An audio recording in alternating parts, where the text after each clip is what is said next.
Uh, it was very soft because, the data on RCTs and minimal change disease at that time was very few. And again, mainly through extrapolation from childhood studies, the drug of choice would be corticosteroids. And if your contraindications are present, you have a choice of cyclophosphamide CNIs, MMF, or MPA, and in some patients, rituximab. So the idea is how long? You go into remission, and then after going to remission, you go into 2 weeks of, you start tapering up to 2 weeks from then, and then the dose and the route and all are left really up to the practitioner. And then again, initial therapy in patients, say who are obese or psychiatric issues, you can use cyclophosphamide CNI or MMF. There are case reports mainly, and there are some RCTs, mainly in children that have been extrapolated to adults. So here's a way to reduce, for example, steroid exposure. So this is a study that looked at, if you look at the bottom left, you're halving the dose of steroids, 0.5 milligram per kilo, plus tacrolimus in this group, levels between 5 and 10, and the control group is mg per kilo. And then once they go into remission, you taper, you reduce tacrolimus, you taper steroids by 5 mg per week, and here also you use tapering. So for the same level of for each of these protocols, you're looking at essentially an identical remission rates. Up here, you can see 79 and 76. And the relapse is a little bit quicker. Okay, so in this, the number of people who relapse is smaller in the group that received the combo. So one approach to reduce steroid exposure is to add on a CNI. The other approach is to use tacro as monotherapy. So this is a group from England, and you can see tacro versus PRED. Looking at remission rates, no difference when you go throughout from 8 to 26 weeks, and the relapse rates are also identical. So at least in my practice, I've essentially stopped using steroids completely in patients who present with either the initial presentation or in a relapse situation. So the other way to reduce steroid exposure is if you don't want to use tacro, say the patient has AKI, you can use low-dose steroids, 0.5 milligram per kilo with mycophenolic acid, okay, and that's 720 milligrams BID. And you compare that with 1 milligram per kilo.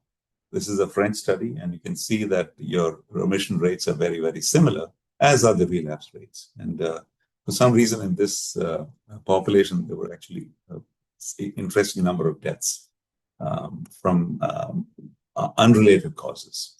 So the point here is that you can easily reduce exposure using any of these regimens, or you can use tacrolimus alone in the initial therapy or when patients come in after a long period of being in remission.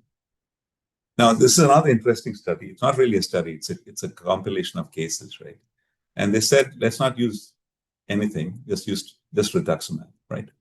And they just give once or maybe twice of the 375 milligram per meter square. This is from China.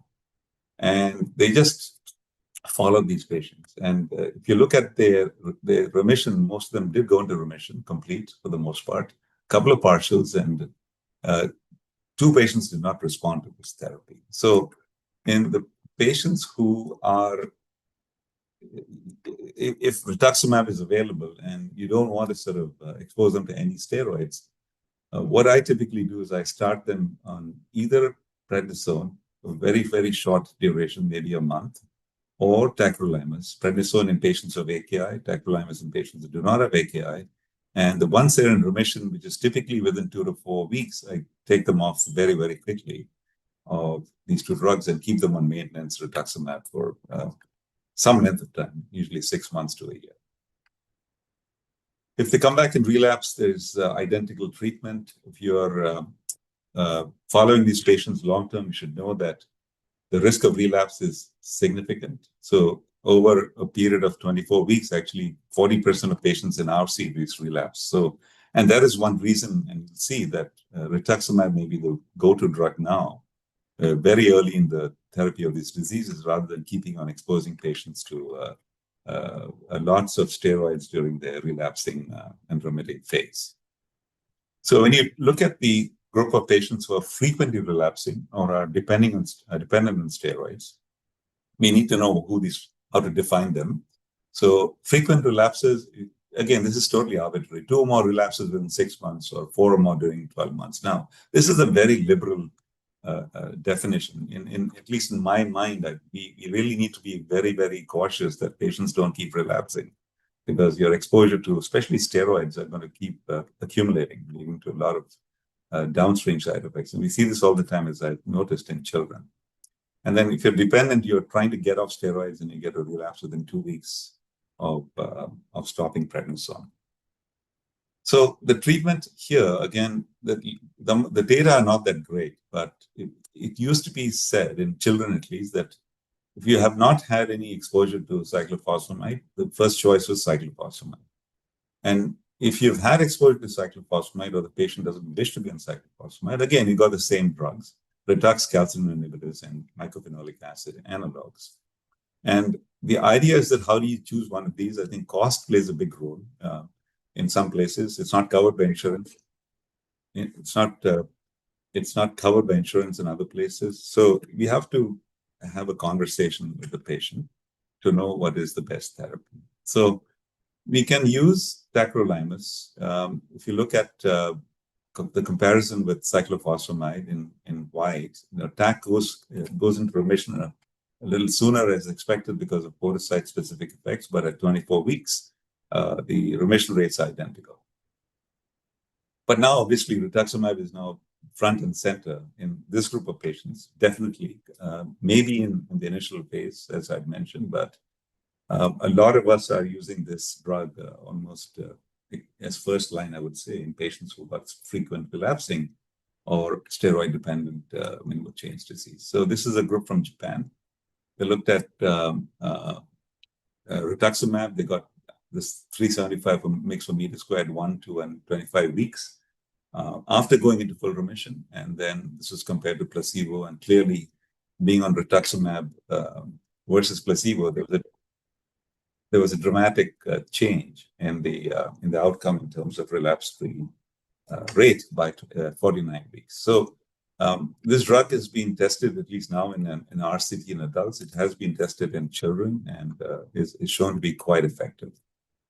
So this is a cohort study that we were part of. It was done by Andreas Kronbichler and his company. So the idea is that you look at patients who had difficult to treat nephrotic syndrome, FSGS, or minimal change disease. And this is the group I want to focus on, this 70% of people who are steroid dependent or frequently relapsing in either of these entities, right? And the good news is that with rituximab, 80% had either complete or partial remission at 6 months. And then 55% of people who responded remained in a relapse-free situation at 3 years. So when you look at the number of relapses too, it had gone from 1 per year to 0.17 per year. So again, just from an observational study standpoint, it is a very good drug to prevent relapses and also to treat patients who are in relapse. So the other way to limit cost is to say, okay, let's give rituximab and give them MMF to maintain the remission compared to placebo. So you can see for some time you are maintaining remission, but eventually it peters off. So you can probably get a few months off without relapse with MMF, which we now know is not a great drug to prevent relapse in this group. And rituximab is definitely superior.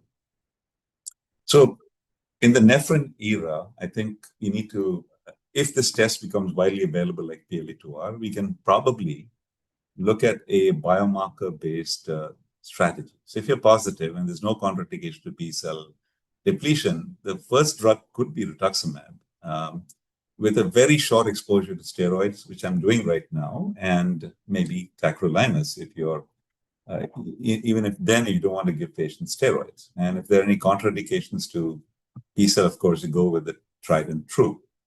And then if you are negative, and again, steroids probably are cheap and very effective. And if you don't like to use them, of course, you have the same choices.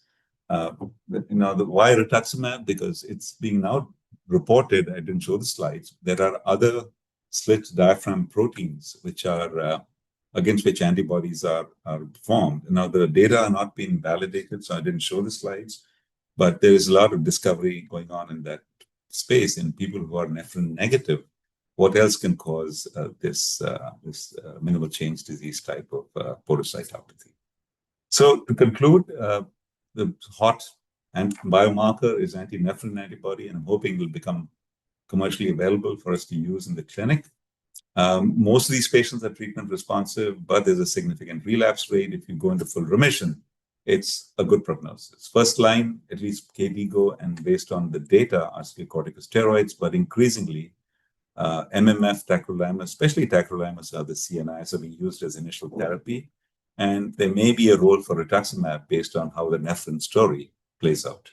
And those who need medications, corticosteroids, for example, or are frequently relapsing, rituximab is probably the go-to drug right now with the options of MMF, CNIs, and cyclosporin also being available. So I thank you for your attention and happy to take questions. Thank you so much, Dr. Radhakrishnan. There's actually a variety of questions in the chat, really interesting ones. The first one from Dr. Bansal saying that how long would you give a CNI if you're doing the treatment with or without steroids? Like, what is the duration? Yeah, right. So, the reality is that in most of these patients, if you stop too early, they'll relapse. And in the patients who you do not stop too early, they'll relapse, right? So in adult patients, you might be lucky. You give a CNI for maybe 4 months, start tapering. So if your levels of tacrolimus are sort of 7 to 8, you start slowly going down on the levels over the next 3 to 4 months. And what typically happens is that patient starts, getting proteinuria. I always use a home dipstick. Okay, that's the best way to prevent a full-blown relapse. All the patients get a home dipstick. They do it every week religiously. And the moment it turns slightly green, I ask them to come back to the clinic and do the formal UPC. And in patients who you're tapering the TAC, and proteinuria appears, it's time to move to Ritux. But if you're lucky, what I typically do is continue the treatment over about 9 months to 12 months total and then stop, as long as they're in remission during this period of time. That's wonderful. There's also questions about rituximab being lost. We've talked about, it's bound to protein. You have heavy proteinuria. You're losing some amount of rituximab. And you can have treatment failure. So how are you managing these patients? And what are you doing? No, it's a great question. So it turns out in minimal change disease, you can see a single dose of rituximab, 375 per milligram per meter squared, is adequate in a whole bunch of patients, right? So you don't need a lot of B cell depletion like you do with, say, lupus or ANCA or those kind of things. So somehow the relative drop, if you will, changes probably B cell function in a way that it sort of changes the biology. So you don't really need deep depletion like you do with other glomerular diseases. 1 or 2 doses I usually give 1 gram times 2 and then just wait for the trap. I do follow CD20 levels in patients who relapse frequently. And if I find that in such patients CD20 is dropping, I know the relapse is coming. So I immediately top up with an add-on dose of rituximab. But other patients, you give 2 doses and just see how things play out. Do you ever give anticoagulation to these patients? Oh, yeah. So this is not a zero anticoagulation risk. And the lower the albumin, the higher the chance of clots, right? So I generally use 2 grams of serum albumin as being the cutoff to start. I use a DOAC, full doses nowadays, unless there's a contraindication. But yes, all these patients, in my mind, at least should be unless there's a contraindication, should be on anticoagulation, depending on the level of serum albumin. Sounds good. And one question is really about the duration of rituximab. Like how long are you doing this rituximab therapy? So it depends on how fierce the disease is. So I've had patients who, if you're steroid dependent, I usually go for 1.5 years straight, okay? If you're frequent relapses, I go for 6 months. So I give 2 doses, gram each, and another dose at 6 months and just wait, okay? And then if they keep coming back with relapses, I go longer and longer with maintenance rituximab. So I've gone as long as 3 years in the most difficult patient. But most times, two baseline, gram each, one at 6 months, and then see what happens. And I think the point is that patients will relapse even on this. It's not a lifelong sort of switch that goes off. And the best way to monitor them is to just look at home proteinuria dipstick. And then you bring them in very early so when these patients come back with a slightly green dipstick and the urine protein is 1 gram, I give them rituximab right then. Right? So I completely avoid steroids in that situation. Within 2 weeks, they're back down to 0, UPC. So I think the point is that this is a relapsing disease. We have to be aware. And in the absence of a biomarker, I think home dipstick is the best way to monitor these patients. I feel like a lot of people have asked some of the questions that we have in the case, but if you're okay, we'll share a case with you. Yeah, sure. And with all our panelists, and maybe hear from others as well as to what they would do. So just bear with me. I'm going to share my screen. So this is case 1. Are you able to see my screen? No. No. Okay. Hold on. I think I did not hit share screen. There you go. We're good now. You good now? Okay. Perfect. So this is a 35-year-old patient of mine. I've changed some details around to avoid any HIPAA violations, but who has minimal change disease, diagnosed with minimal change disease, comes in with 10 grams of proteinuria, albumin 0.8 at that time, had lots of workup, infectious, serological, other workup, and everything's been normal or negative. And so on admission, his creatinine was 1, and within 3 days rises up to 4.5, right? And I think you've talked about all of this in your talk already, but really the question is, now you have this patient in front of you. Are you doing steroid-free regimen? Are you going with steroid plus another medication? Is that rituximab? What are you doing, and what are the thoughts, and what would people do on this panel? I can go first. I'm a big fan of rituximab. And in such a patient, they'll get steroids and rituximab. I'll wait a week or 10 days. If I'm not seeing any improvement in the proteinuria, I will start plasma exchange. Okay, because this patient is at high risk of permanent AKI going to CKD, right? Yep. And that's essentially what. Of course, I will anticoagulate this patient as well. Absolutely. Any other thoughts from the panel? Hey, Coyle. So I'm more of a even more steroid-free. I do tacro and rituximab for all minimal change now. So I start them all on tacro, regardless of the creatinine, because we do that in transplant patients. I don't know why we shy away in GNs. So I actually start tacro and then give rituximab 2 weeks after starting tacro, and taper tacro within like 3 months by the rituximab kicks in. So that's my induction regimen. And then, rituximab every 6 months for 18 months. The only thing is I would echo what Dr. Radhakrishnan does is at least I've picked up now 3 thymomas in resistant minimal change. So it's very important to look for thymomas. I don't think it's uncommon. I think we're just not looking for it. That's 2. And then, the rest will be sort of like the pheresis part. I am more aggressive with multimodal therapy when patients don't respond. So I actually put them on tacro, CellCept, rituximab, and pherese, just like how we do post-transplant when they have FSGS. So why not do the same thing pre? It's like sort of all at once. But that's sort of my approach. It's not what's evidence-based, but it's more of a multimodality like lupus. Sounds good. And I think, Dr. Raja, you were going to say something as well. No, my comment, it's more of a comment and a question. So, I would be using pulse corticosteroids in this patient because you would be able to quickly get down the creatine and maybe allow, things to chip in, other agents like rituximab to chip in. That's what we do because these patients are often bloated and they would also have the gut edema. So you really don't know how much of corticosteroids that you give orally would be absorbed. So, what I do in these kind of situations is give 3 days of pulse methylprednisolone 250 milligrams. And then, most of the times, the creatinine is normal by a week to 10 days. And then, you can obviously use the other regimens. So that's a great point. Okay. I would ask the opinion of the house. So mostly because in the KDIGO guideline that glucocorticoid is usually the first choice, and you So we use steroid as a initial therapy, and then if there is a poor response, so we usually don't nowadays wait for 12 or 16 week and start the second agent, mostly CNI till now. Maybe in future, more and more people will start using rituximab good therapy. But is the usual trend is there that you start two agents together when we are starting the treatment? That is the usual consensus, rather than starting and with glucocorticoids and later on introducing a second agent. That's what I. So at least for us, I know sounds like Kinar and Jay do this. I do the same. I actually do two agents as well.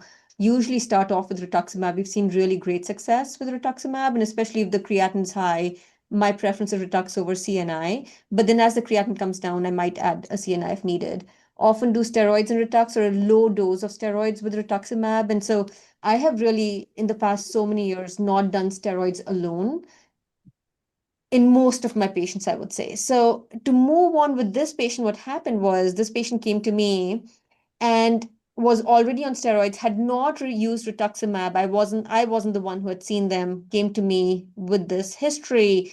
I saw them when they were on steroids, tried to taper off the steroids and added rituximab as the preferred second agent for this patient. But before we could add rituximab, there's a lot of social history where he couldn't make it in for the infusions, couldn't get admitted, was a truck driver and was driving across the US. So just a lot of logistical issues.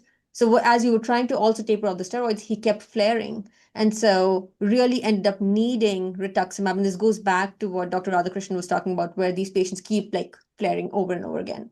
So maybe Dr. Bakchi, if you tell us, we talked about, sorry, go ahead. Yeah, I prefer using rituximab as first line in steroid-dependent patients. I don't think using combination therapy is still very is widely adopted in India currently. I mean, I think every one of us would be using steroids, and I agree with Raja. I would give pulse steroids in the first phase and then oral. But for dependent patients, rituximab would be first line, I think, because one of the reasons is, of course, it works very well. And I would do, as Dr. Radhakrishnan said, we would give it and then maybe redose at 6 months to 1 year. And we have usually got away with requiring a redose maybe once in 12 to 18 months. And the thing is, it also improves the compliance because these patients are usually very young, even in young adults or adolescents. So they do better with rituximab than daily dosing with CNIs or MMF. And it's also cost effective in India because it's generic rituximab. If you look at the cumulative cost for a year and compare it with MMF or CNI therapy, especially with the drug monitoring, it turns to be more cost effective. So what about the cyclophosphamide? No, because this is a cost effective we talk about, and we give a 3 months of treatment, and then it's a sustained remission is good with it, cyclophosphamide. So so pre-retux cyclophosphamide used to be my treatment of choice. I would still give it in some situations where the patient, but most of these patients are young, so I try to avoid cyclophosphamide nowadays, especially with the data coming in for dependent nephrotic syndrome. What are people's thoughts on obinutuzumab? So I am at a public hospital, and obinutuzumab is frightfully expensive, so we don't use it. I know my pediatric colleagues have used it. The dosing is less in that, so it's more cost effective for them. But to be honest, I have also not seen a minimal chain disease which we could not manage with rituximab or CNI. So we have not really found the need to use it for steroid dependent. I've used it in 2 occasions. One is patients on 2 to 3 drugs to keep them in remission. Yes, yeah. And including rituximab and dramatic response to obinutuzumab. So this is the patient I would do deep B cell depletion. Yeah. I have only one patient in that setting. And the others who have got, allergic reactions to rituximab. And again, they did very well on rituximab. There's no need to change therapies as long as the drug is available and affordable. Surprisingly, have you all noticed more reactions to obinutuzumab as well recently? We've recently had a series of patients having reactions to OB, which I hadn't seen previously in the past few months, and such that they've been actually needing admission to the hospital at a lower rate of OB to be given to them. Again, this has suddenly happened like a series of patients. I don't know if the drug has changed, the formulation has changed, or is it just that we're seeing it now and it's a fluke? There's no difference in reactions to OB Yeah. versus Ritux. It's an equally effective or dangerous drug. Yeah. I've had a lot of weird reactions like precipitation of Crohn's, a skin reaction, neutropenia, thrombocytopenia. All these are known with both drugs, and there's no difference. I think someone mentioned that in the chat as well of Crohn's from rituximab. Yeah, and you know, I just keep going. Treat the Crohn's with the biological. Keep going with the B cell. Yeah. And I have a comment here. So some patients who are very steroid sensitive, and we're talking about if they relapse, they get 20 milligram of pred for a week and they go in complete remission. Maybe they're relapsing once every 3 years. So I have a bunch of patients like that I'm able to give them this, burst of 20 of pred for a week every 3-5 years. So would you suggest treating these patients with rituximab or keeping them on maintenance like that for long term? And this is a question for the panelists, so anybody could chime in here. Yes, this must be one of these childhood type of nephrosis. But again, the biology has not gone away, right? So if you're looking at 3 to 4 relapses a year, even if it's a short relapse, I would say no, it's treat this relapses patient. once every 3 to 5 years. Oh, then it's okay. Not Then, and frequently if they respond relapsing. in 2 weeks, but the question is, how long will you keep them on prednisone? Right? So if most of us would not stop the prednisone in a week. I mean, that's Yeah. So your case is unusual because in adults, especially, it takes a little longer to go into remission, and if we stop too early, they go into relapse. So I don't know, but these patients are very unique. They may be having one of these so-called URI flares, which Dr. Bhakti, you know this much better than all of us, right? Which sometimes can be treated with a very abbreviated course of prednisone. Yeah, so what I often do is I tell these patients that whenever they have infections, they do the dipstick at home, and surprisingly, they always turn positive. And sometimes what happens is once the infection resolves, even before you start steroids, the proteinuria disappears. And if it doesn't, if it's sustained for 2 to 3 days, then I ask them to start on low dose of steroids, and then we taper it off very fast. And this does happen. I mean, we have it has become less after we have started regular vaccinations, influenza and all, because that was not very common in adult patients in the past. So we have seen better results and a reduction in relapses with the regular vaccinations. But this is something I do tell the patients. And then I think Dr. Raja has a comment. I have a question rather than comment to Professor Jay. This is regarding antinephrin antibody is an, MCD is an autoimmune disease now. But once you give steroids, the patients sometimes respond even in a week. Like if you take the kids, like the antibodies are yet in circulation. Like how do these patients respond within a week? That is something I fail to So understand. that's been the whole one of the controversies. Are these just biomarkers of association, or actually are they causative? So one reason maybe is that many of our drugs affect the porocyte directly, right? CNIs and even steroids, Yeah. right? So you may have this discordance where the antibodies are there, but the porocyte is being directly affected with the medications, and so so you go into remission much quicker than the antibodies going away, unlike membranous, right? So that is the hand waving, explanation. So unless we are 100% sure with larger trials that the antibody is causative, right, not just association, we will continue to sort of at least do our best to with the premise that the antibody is somehow related, but we will keep treating them in the same manner. And then it seems like I planted Dr. Raja and the panelists, because my question was about how are you going to use antinephrin antibodies? And I know that you divided and you told us, but I think it's not available. When do we anticipate it'll be available? Would it be available to everybody? Testing, like, what do you think is going to be the future with this? You want Dr. me? Raja. Yes, oh. Or Kinar, please go ahead.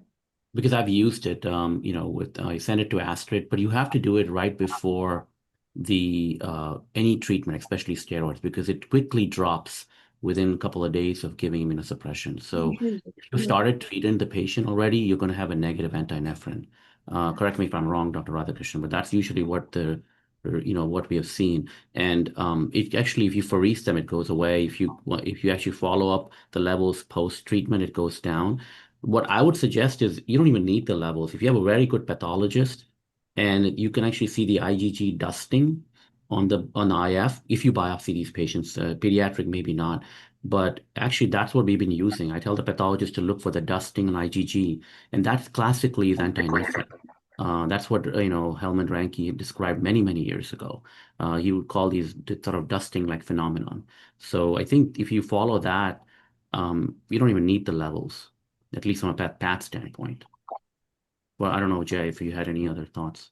No, I think if the whole story is still in development, but we have such effective drugs. I think that's a good news, right? So whether or not the antibody holds out, but I think especially with Rituxan and all these other drugs that are available, this is a highly treatable disease. The question is, we don't want to damage patients with treatment. So it would be nice to have a biomarker to sort of tell us how long, what agents, and so on. But still, with minimum damage, we can manage these patients quite effectively. And I think we have a last comment by Dr. Raja. Yeah. We tested for the antinephrin antibodies by an in-house panel, but it was only 23% for IgGs and IgM was about 10%. And the positive control for this we used was antinephrin antibodies. Surprisingly, what we found was in post-transplant FSGS patient, we have a biorepository for the last 10 years. So what we found was in post-transplant FSGS, 3 out of the 4 patients are actually antinephrin positive. Yeah. Compared to vis-a-vis, these standard MCD cases, and all of them, we also have the follow-up samples. All of them, are negative on the follow-up, which is about 3 to 6 months, where we looked at the T and B cells. For that, we collected those samples.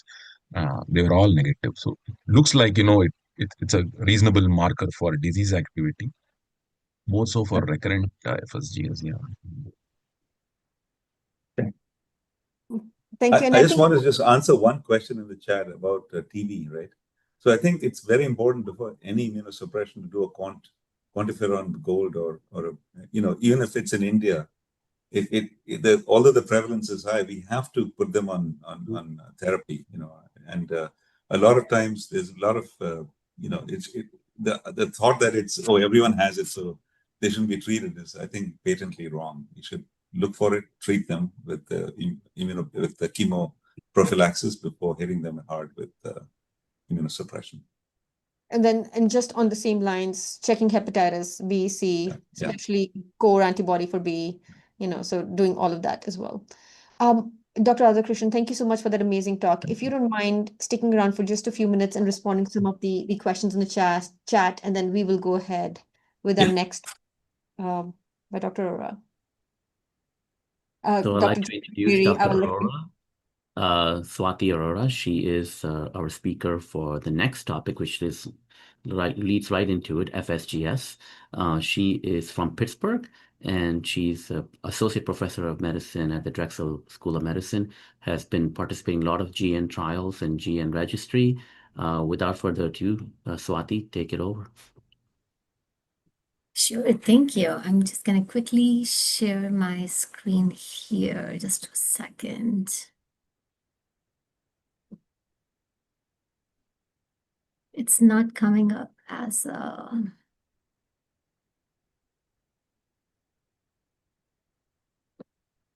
Does it come as a full screen or not yet? Not yet. Okay. Is it better? Perfect. Okay. All right. So thank you so much for having me here today. I'm going to be talking about FSGS. The good thing is that Dr. Radhakrishnan covered a large part of my talk, so it will be much shorter. So we're going to talk about the burden, the classification of FSGS, diagnostic dilemmas, then we'll go into treatment challenges. So FSGS is the commonest cause of nephrotic syndrome in the US. 5 times higher incidence in Black versus white patients, and 40 to 60% of patients progress to end-stage kidney disease within 10 to 20 years from diagnosis. And we know there's a strong association of FSGS with the apolipoprotein L1, ApoL1 gene variants, which is more common in patients with African ancestry, and they're exceedingly rare in Sorry to India. interrupt. Is everybody just seeing a blank screen, or can you We see can't see we can't see the presenter mode. Oh, really? It says your screen sharing is paused. That's what it says. So you just unpause it. Yeah, now we can see. Now just do slideshow mode. Yeah. Is it good? It's Yeah. not. Oh, yeah, that's perfect. Thank you. Awesome. Thank you for pointing that out. Yeah. So I was talking about ApoL1 variants being exceedingly rare in India, South Asia, or East Asia. So looking at the spectrum of primary glomerulopathies in central India, so this is, as you can see here, FSGS is the third most common cause of primary glomerulopathies in central India. So let's talk about the burden. So this was a cohort of about 228 patients. These patients had mean proteinuria of about 7 grams. Mean creatinine was around 2.8. So these were a pretty sick population. And as you can see, the complete remission rates were about 12%. Partial remission rates were 43%, with high rates of relapses up to 63 to 75%. And then 39% of patients reached end-stage kidney disease with a median follow-up of 4 years. The risk for end-stage kidney disease were if patients were non-responders. So as we know, even if you start a therapy and even if you have a partial response, those patients do better in the long run as compared to patients who do not respond. If the baseline GFR was less than 30, then obviously we're late in the game, right? We're catching them late. They already have a lot of scar tissue, so the risk of ISGD is higher. And if the patients were Asian or Pacific Islanders ethnicity, and the mortality was up to 27%. So this kind of highlights that we need better newer targeted therapies for managing these patients and for preventing end-stage kidney disease in the long run. So going over the classification of FSGS, now this is really important because that's what dictates the underlying etiology and the treatment. So I want to first go over on the right-hand side. So this was the Columbia classification that came in early 2000s, and it kind of divides FSGS lesions in 5 different varieties. And it does help somewhat with, the prognosis. So as in, if you have a tip variant, then these people were very steroid responsive. If you have a collapsing variant, these people had very bad prognosis.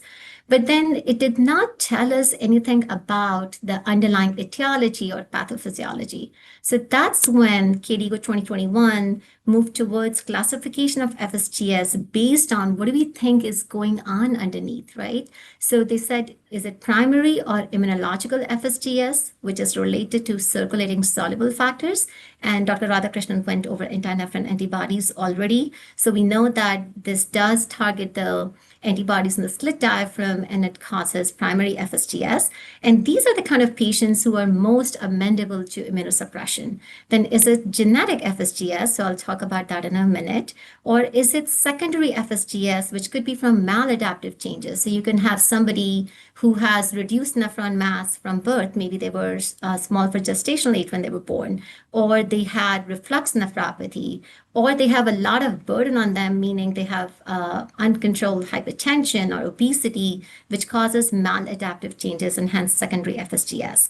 Then drugs, maybe like lithium, anabolic steroids, or bisphosphonates can cause it. And then lots of viral infections out there like HIV, CMV, EBV, and even COVID-19. And also some parasitic infections like Plasmodium or filariasis can lead to secondary FSGS. Now, if you have a lesion of FSGS on the biopsy and they did not fit these 3 categories, then we're talking about FSGS with undetermined cause. So this slide I'm actually thinking to skip because we just went over the slide with Dr. Radhakrishnan. Okay. So the diagnostic dilemma. So here is where the problem is that we have to come up with, okay, in which category are we going to fit our patient? So the thing that helps us the most is actually the clinical scenario. So if you have a typical patient who comes in with full-fledged nephrotic syndrome and you ask them, okay, so when was the last time you remember you were just fine? And then sometimes they would say, I remember before Thanksgiving I was fine, but right after that, my feet started swelling up and I gained 15 to 20 pounds of weight gain. So that's when you kind of think about, okay, am I dealing with primary FSGS here? And then on electron microscopy, if you see diffuse foot process effacement, it kind of supports it. But I also want to mention that we don't want to be fooled by just the presence of diffuse foot process effacement as equivalent to primary FSGS, because it could be present in other cases such as genetic FSGS as well. And then the light microscopy really doesn't help us because traditionally we were taught that if patients have enlarged glomerulomegaly, then think about adaptive FSGS. However, 10 to 30% of patients with presumed primary FSGS also have glomerulomegaly. Then adaptive FSGS patients usually have either subnephrotic proteinuria or nephrotic range proteinuria. So they could easily have 4 to 5 grams of proteinuria, but the key is their serum albumin is well preserved. And that's why they do not qualify the classic definition of nephrotic syndrome. And usually they have gradual progression going over maybe months to years. And in these patients, usually we find focal or segmental areas of foot process effacement on electron microscopy. Then genetic FSGS is kind of all over the place. So usually nephrotic syndrome is more common in childhood, but less common in adults. And then the foot process effacement could be variable. It could be diffuse or segmental foot process effacement. And then if your patients are not falling in any of these categories, so they have variable proteinuria, no evidence of secondary cause, yet their genetic testing is negative, and they have minimal or no foot process effacement in unaffected glomeruli, then they're classified as FSGS of undetermined cause. And I also wanted to mention this is extremely important, not from the standpoint of only from the treatment standpoint, but also if these people reach end-stage kidney disease and need a transplant, then the risk of recurrence is pretty high in primary FSGS and low in other classes of FSGS. And this is from KDIGO 2021 recommendations. So if a patient has FSGS lesion on kidney biopsy, so it's a lesion, right? We're not saying they have a disease, they have a lesion. Then the next question is, does my patient has nephrotic syndrome? If the answer is yes, and especially if they have diffuse foot process effacement, then we pull the trigger for, okay, we're dealing with primary FSGS most likely, and then we treat them with immunosuppressants. And if there's no response, we consider genetic testing. However, if they don't have nephrotic syndrome, and we already went over this already, then we evaluate for secondary forms of FSGS, we consider genetic screening, and we do not start immunosuppression, but maximize their supportive therapy, which I will be going over in a few minutes. And if they have worsening of their proteinuria or decline in serum albumin, then we go towards the left side of the chart. And then the question is then, whom should we offer genetic testing in adult onset FSGS? So we have already talked about the left side of the slide, that if we think they have primary FSGS, they're resistant, then consider it. The right side of the slide is pretty easy as well, that you have secondary causes. They do not have nephrotic syndrome. They have segmental foot process effacement, then most likely it is secondary FSGS, and we can leave it there.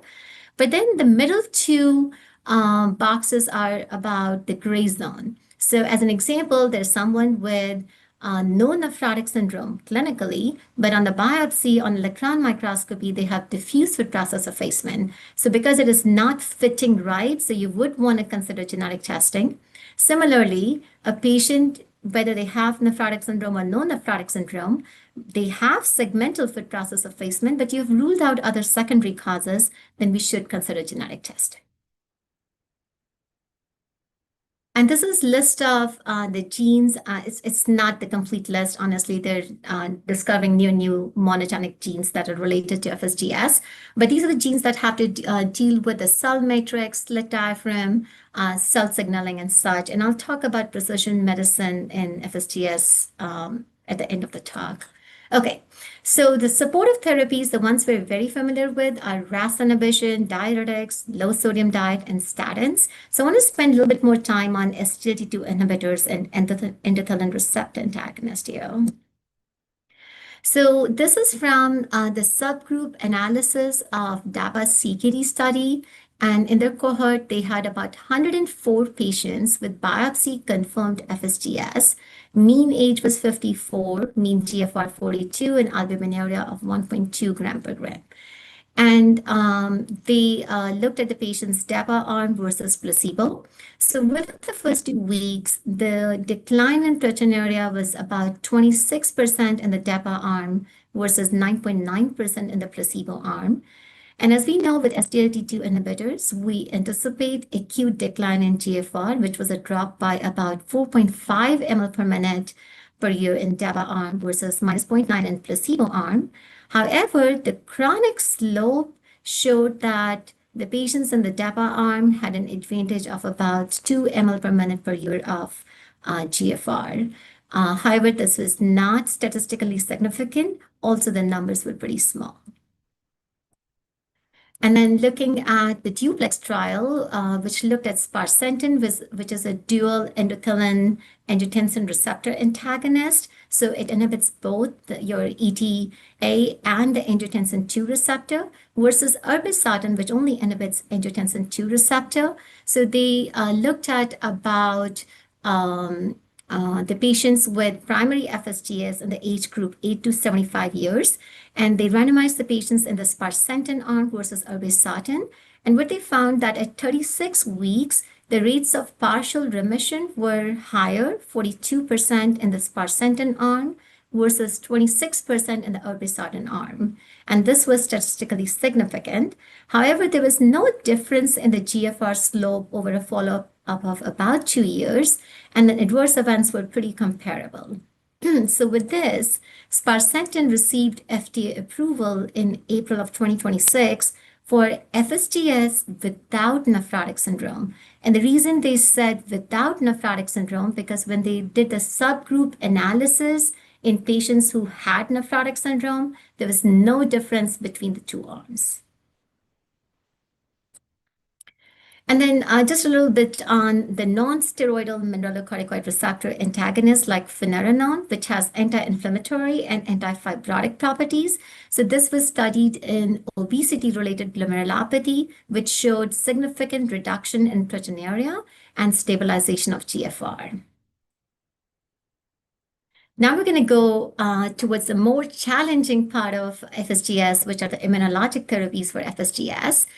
And so this part was, again, covered by Dr. Radhakrishnan, because the management of minimal change disease at the start or in the patients who are frequently relapsing or steroid dependent, in patients with primary FSGS is very similar to minimal change disease. So I'm not going to go over this again. And we have already seen this slide as well. And this was on, okay, so if you have adults who have frequent relapsing or steroid-dependent nephrotic syndrome, then we saw that rituximab did improve relapse-free rates by 87% versus 38% in placebo. So then the question is, what do we do when you have resistant FSGS? So steroid resistance is a significant problem in FSGS, which is encountered in 40 to 60% of patients. So KDIGO 2021 suggests calcineurin inhibitors as next line of treatment. If the patients are intolerant to calcineurin inhibitors, then they said that you could possibly consider mycophenolate or rituximab or ACTH, but we don't have enough evidence, so preferably send the patients to a specialized center for further alternative treatments. So I want to point out that this is only in the cases who are intolerant to CNIs, but KDIGO 2021 does not suggest mycophenolate in CNI resistant patients, and this was a change from KDIGO 2012 and 2021. And then International Pediatric Nephrology Association does recommend rituximab as a rescue therapy in steroid-resistant and CNI-resistant nephrotic syndrome. And this is, so this we have not seen in the prior lecture, so I'm going to go over this. Okay, so the question was, if we add rituximab on top of other immunosuppressants in patients with primary FSGS, then what could be the outcomes, right? So the population they had, about 160 patients, 90 patients were steroid resistant and 70 patients were steroid dependent. Mean age was 25. Mean serum creatinine was 1.5. And what they saw that the response rate was 57% at 3 months. That got better to about 74% by 12 months. And then the response to rituximab was positively associated if patients had lower baseline proteinuria, which in the study was less than 5 grams per day, and if they were steroid dependent, they had more positive responses. And if they saw the FSGS non-otherwise specified NOS variant on the biopsy. And the response to rituximab was negatively associated if they had CNI resistance or if the CD20 was repopulating. And the sustained remission rates were 69%, and relapse-free survival was 83%. So it did show promising results in patients with primary FSGS, including the steroid-resistant patients as well. And this slide we already went over with Dr. Radhakrishnan, so I'm not gonna go over this again. Okay, and this is an update from ERA Immunonephrology Working Group. And as you can see, these are the recommendations from KDIGO 2021 in the middle. And then based on the recent developments, this is their proposal. So initial treatment about the same. So they're saying oral steroids. If contraindications, you can go to CNIs. If you have relapsing or steroid-dependent disease, then you could consider calcineurin inhibitor. And this rituximab, which was kind of questionable on the KDIGO 2021 guidelines, was proposed to be higher in our choice of drugs or the sequence of therapies.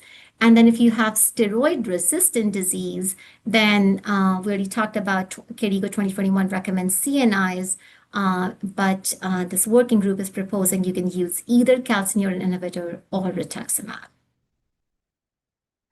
So I know there were some questions in the chat about obinutuzumab in multi-drug resistant FSGS. So far there are case reports. And then there was one open label trial with 20 patients. This is actually, it was presented as a poster. I did not see the publication for this, but I still thought it's worth mentioning. So 40% of these patients achieved complete or partial remission. Then there was another case series in 11 patients with minimal change disease or FSGS, in which 6 patients were able to get rid of the steroids within 3 months of obinutuzumab. And then there is some data out there on use of anti-CD38 along with anti-CD20, but mostly in the post-transplant FSGS. And then extracorporeal therapies like your plasma exchange, immunoadsorption, LDL apheresis could be used as an adjunctive therapy if patients are having very resistant disease. So moving on to the precision gene therapy. So we know that 20% of individuals with steroid-resistant disease have monogenic etiologies. I know it's a very busy slide, but I just wanted to just give you a flavor of like we have now inaxaplin, which is an oral inhibitor of ApoL1, and in a phase 2A study, it did show 47% reduction in proteinuria. And then there are ongoing trials with ApoL1 inhibition as well. And then recently they published this TRPC6 inhibitor, which showed reduction in proteinuria and was well tolerated. And if patients have this transmembrane ABCA1, which deals with the cholesterol efflux from the podocytes, they're starting the small molecule R3-R01. It's an ongoing phase 2 study. And then if patients have genetic mutations with coenzyme Q10 biosynthesis, then the replacement with CoQ10 supplement can lead to clinical improvement. So that's very exciting.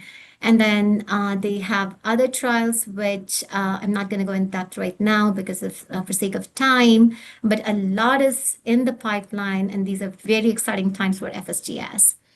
And this is from an editorial. I love this picture that at present we're thinking about steroids and CNIs, maybe mycophenolate. In near future, which is I think at present, I should say more or less we're moving towards rituximab.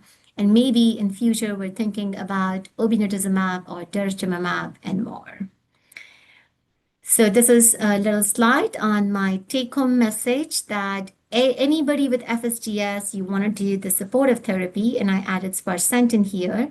For primary FSGS, steroids, CNIs, or rituximab. For secondary FSGS, treat the underlying disease. Genetic FSGS, we kind of had a little sneak peek on precision medicine. And for undetermined cause, we have to monitor and maybe repeat the biopsy. And this is it. Thank you so much. Thank you, Swati. Thank you. We're going to have some questions from the chat. I can read some of them. I think there's a generic question to probably both Swati and Jay or the panelists, the use of SGLT2 inhibitors in patients with podocytopathies. Yeah, I personally don't use it just because, the data are soft and, you're adding another pill with unclear benefits, right, in this patient. Of course, when they hit CKD, when GFR drops, then that's the time in any patient. But if you have a completely normal GFR, maybe a little wasteful, I think. So in DAPA-CKD, they excluded patients on immunosuppressants. If you're treating these patients with heavy immunosuppression upfront, I don't think it's the best time to introduce SGLT2 inhibitors. However, once we are, tapering them off and then, or especially we're dealing with, let's say, cases with secondary FSGS and such, then I definitely add them on. Yeah. Also, just to be clear, I'm just talking about the primaries, right? So-called. Yeah. I mean, every secondary should be on it, right? No question. Shyam? Yeah. Sorry, I don't know what happened. No, that's fine. So great talk, Swati. So again, if you see most of the guidelines, they would use the rituximab or CNI as a second line agent. Am I audible? Yes. Yeah. As a not to start with. So what they mean is our practice has always been to start the steroid and then see if there is a poor response or the steroid dependent or the steroid resistant or frequent relapser, then we give rituximab or some other therapy. So that's a shift on, because the guideline also, if you see the KDIGO guideline or even the ERA, so this is not the first line drug rituximab. Is it being used as a first line drug? I mean, what is your practice in FSGS? Not as a first line, I'd say. Yeah, I don't use it as first line. I always start, if it's primary and okay, so there are flavors of primary, right? So if you've got nephrotic syndrome, slightly low albumin, I always start with the CNI, see how it does. But if it's a patient with a very low albumin who's got, AKI, just like the patient that you presented in the who's minimal change, in that patient I'm going to use first line rituximab. So it all depends on how much you think the patient has got an immune basis, right? So, and I think Swati nicely laid it out. The lower the albumin, the more nephrotic they are, the more acute the onset is. They lean towards the immunological profile. And in those patients, I use first-line B-cell therapies. But usually with tacrolimus, it's combined. Okay. And what is we usually use this plasma exchange and all that in post-transplant recurrence, but we have hardly used them as a treatment in the patient with the FSGS in native kidneys. So what is your experience of remission in those patients with the steroid resistant or the CNI resistant? Is it again means you start it early if you see the patient is steroid resistant, or you wait for some time? Because plasma exchange we have not very commonly used in our practice, at least in native FSGS. Hey, Yeah. Came out. I mean, to me, I think I've learned a lot from post-transplant FSGS. And again, like Jay said, it's different flavor. Certain patients, I actually do upfront multimodal, like I said. Like right now, I feel like the net immunosuppression is less when you give them multimodal upfront than sequential therapy. So that's just, one way of thinking about it, rather than, so I do actually upfront pheres first, then, give them calcineurin with rituximab. So rather than just like a transplant patient, because they do go into remission when you give them CellCept, Tacro, Rituxan, and pheresis all together. But those are like you can know that patient right away. They're severe nephrotic. They come in with a PE or DVT.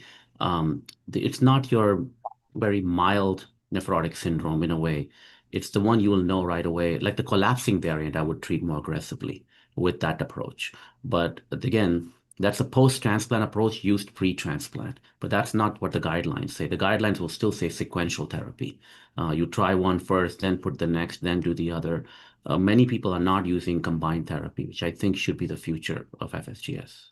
And to be honest, we do the same. Like I have moved more towards or more away from steroids or the amount of steroids that are used, and like all the guidelines are 16 weeks of 1 mg per kg up to, the guidelines tell you to use a lot of steroids. And I think they're just guidelines, right? Like they help you, but I think you need to make an informed decision. So what I've tried to do is, even if I, let's say, use steroids, I've realized most patients don't respond to steroids alone for FSGS, at least in my population. So I've started using CNIs more upfront and then adding rituximab. And so using that more. I will say for plasma exchange, to answer that question, I haven't used plasma exchange right off the bat. We do have an LDL apheresis trial here at UNC, and I'm the PI for that. So we will do LDL apheresis, but typically more towards like the resistant, not responding to other things, but that also has like EGFR cutoffs. You can't just use it for an EGFR really low. And so caveats with that. Looks like No, I people in want the to point chat are out, putting stuff there too. So Swati, go ahead. Yeah, I want to point out that I think the recurrent FSGS in a transplant is kind of you're walking with the natural history of the disease. You're catching it within like hours or weeks as soon as the patient has the recurrence. There's yet not enough time for the lesions to become focally sclerotic or anything, right? So that's why the results with plasmapheresis and this multi-targeted therapy works best. But in our, I would say, primary FSGS patients, usually we're late in the game, and the way the trials have been done, the patients who were included are kind of all over the place. We don't even know if they were truly primary FSGS, so very heterogeneous population. So that's why there's a variation between recurrent versus primary FSGS with respect to plasmapheresis. So, I mean, similar, I think people are putting their experience in the chat, so I think people can read that. One of the other generic questions people have been asking is about genetic testing upfront for both primary and secondary FSGS. What do you think about that, Swati?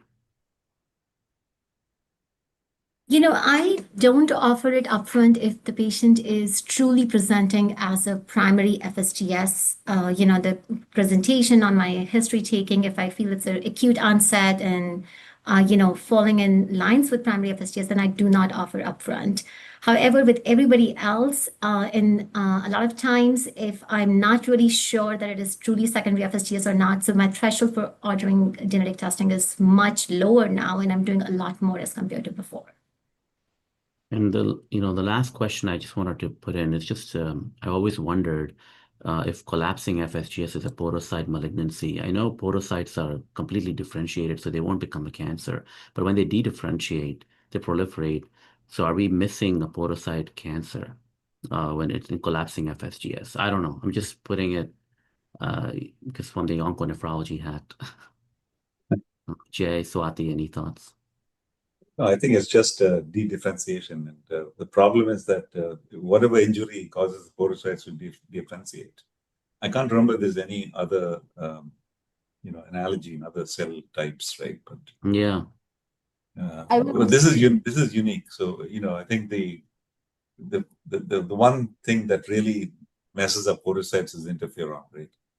And I think that's the strongest. And the pathways have been kind of they've figured out the pathways for this, and they're quite unique to interferon. So I think interferon is the biggest risk for podocyte de-differentiation.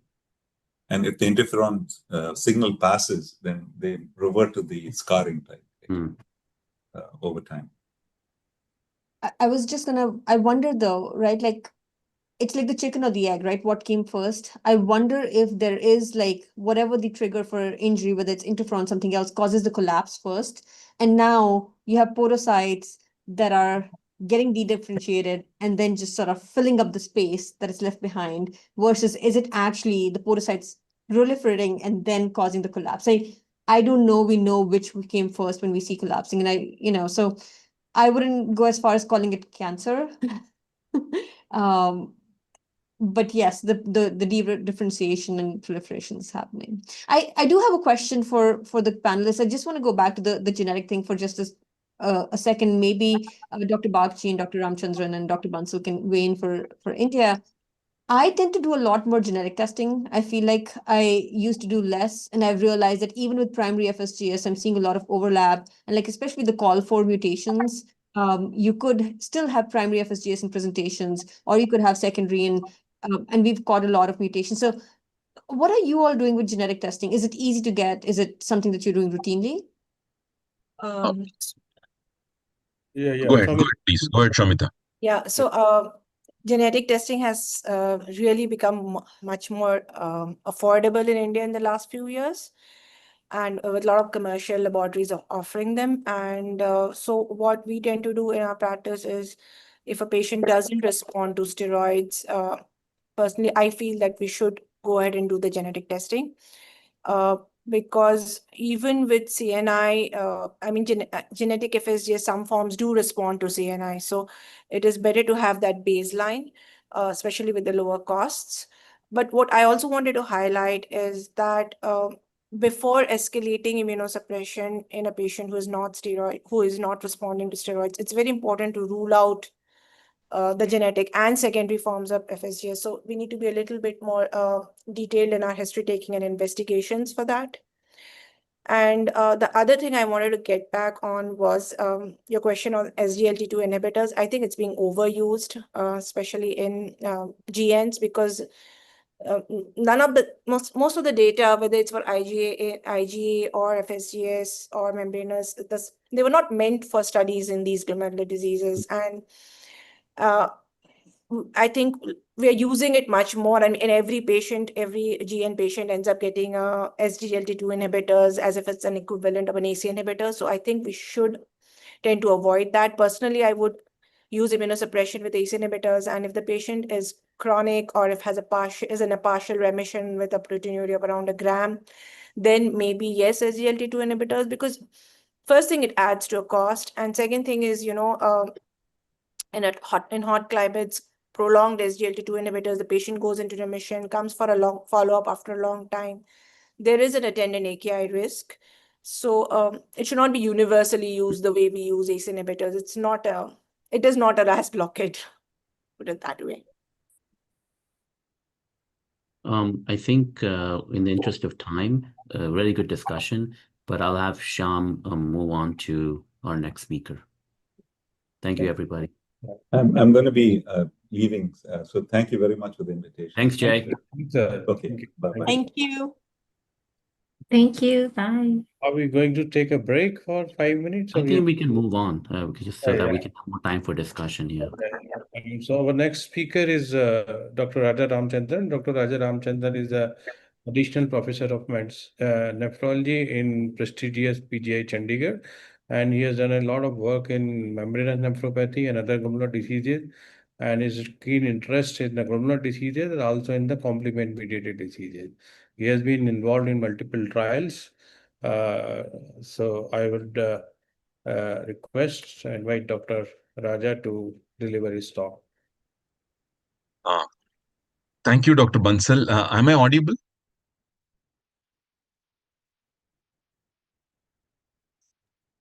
Yes. Yeah. Yes. Yeah. Thank you. Thank you again, ISN and NIO. Membranous nephropathy is the most common glomerular disease, most common primarily glomerular disease in the middle-aged.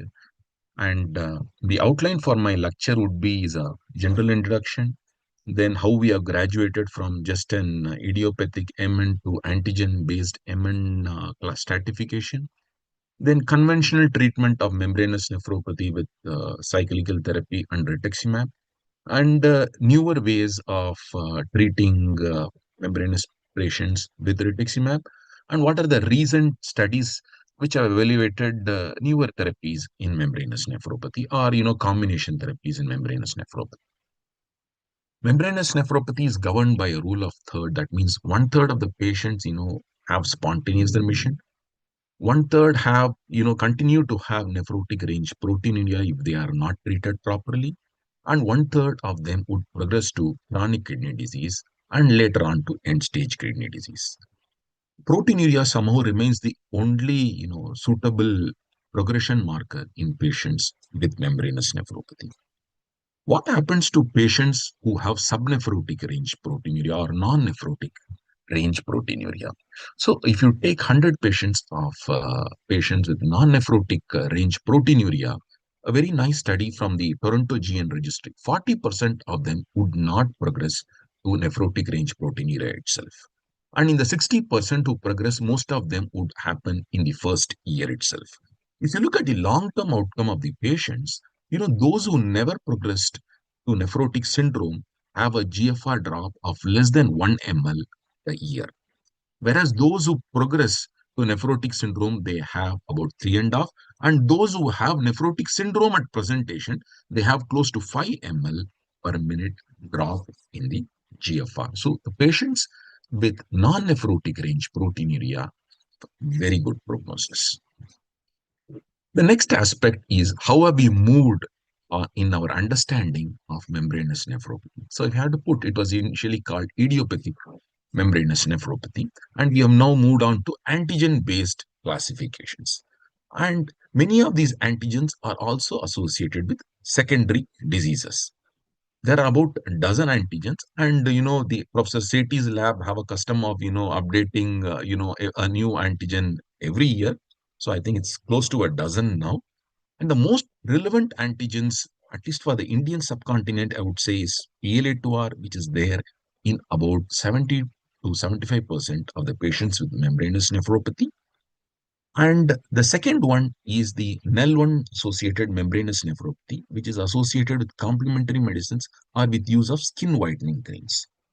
Thrombospondylin, which was actually the third antigen that was reported in membranous nephropathy, is somehow not very frequent in the Indian population. The other antigen of interest is exhaustocin 1 and 2, which is seen in patients with autoimmune or allergic diseases, most common one being lupus nephritis. Coming to the PLA2R antigen and the significance of the antibodies, PLA2R antigen is a transmembrane protein, that it has an intracellular component, transmembrane component, and an extracellular component. In the extracellular, there are about 10 epitopes. The most common epitope to which antibodies are usually formed is to the cysteine-rich domain. And with the passage of time, in patients who do not respond or patients who do not receive immunosuppressive therapy, what people have gone on to report is there is antigen switching. There is epitope switching to other epitopes as well. Like, you could develop antibody to C-type lectin domain 3, 7. And whenever you develop these kind of antibodies to other epitopes, the prognosis is not good. Although this statement is debatable with conflicting results from the French and the German group. What is the significance of PLA2R antibody? It can be used for diagnosis of membranous nephropathy in patients with normal kidney functions and you ruled out secondary diseases. The second one, it has a very good association with the clinical activity. You have the antibody showing up first, then development of proteinuria. And once you treat with immunosuppressive therapy, you have the antibody disappearing and then, the clinical remission happening. And it has also, change the way we manage membranous nephropathy. So, if you have a patient whose antibody disappears but still continues to have nephrotic range proteinuria at the end of 6 to 9 months, you could wait for these patients for a longer period of time. And also there is a stratification. Patients with an antibody titer of more than 150, their response to conventional therapies is not good, especially rituximab. So coming next is about the NEL1 membranous nephropathy. This is a systematic review that we did along with our Australian colleagues. So, what we found in the systematic review in patients who had complementary medications associated membranous nephropathy is close to 90% of them was related to intake of compounds containing mercury. And most of them were indigenous medications, skin whitening creams, or dye. And the vulnerable or predisposed population was those in the fifth decade, female sex, and from the Asian quad. Most of the reports came from Asia. And close to 95% of these patients had NEL1 associated membranous nephropathy. The best thing was, more than the remission rate was close to 90%, even in patients who had conservative managements, with, almost two-thirds of them having complete remission. Yes, some patients did receive immunosuppressive therapy, and the response rate was similar in patients who received immunosuppressive therapies. I think you cannot compare orange and apples because, patients with severe disease would have received immunosuppressive therapies. So, what are the secondary? How do you rule out the secondary causes of membranous nephropathy? That what we do in our unit is we rule out connective tissue disorders and hematological diseases by doing an ANA and serum electrophoresis C3 C4 levels, viral markers, hepatitis B, C, and HIV. We also do the core antibodies because if the patient turns out to be core antibody positive and HBV DNA is negative, when if they receive immunosuppressive therapy, we give them for afinamide during the period of immunosuppressive therapy. Regarding malignancy screening, although not adequate, what we do is we do HRCT for smokers, chest X-ray for non-smokers, perhaps mammography, urine examinations for atypical cells, and stool for occult blood. And in patients who have a history of taking complementary medicines or who have segmental positivity for IgG, what we do is we do mercury level assessment. Coming to the most important part is immunosuppressive treatment. See, stratification of membranous nephropathy has been like, mild, moderate, high risk, and very high risk. In simple words, if they have a non-nephrotic, it's called the mild.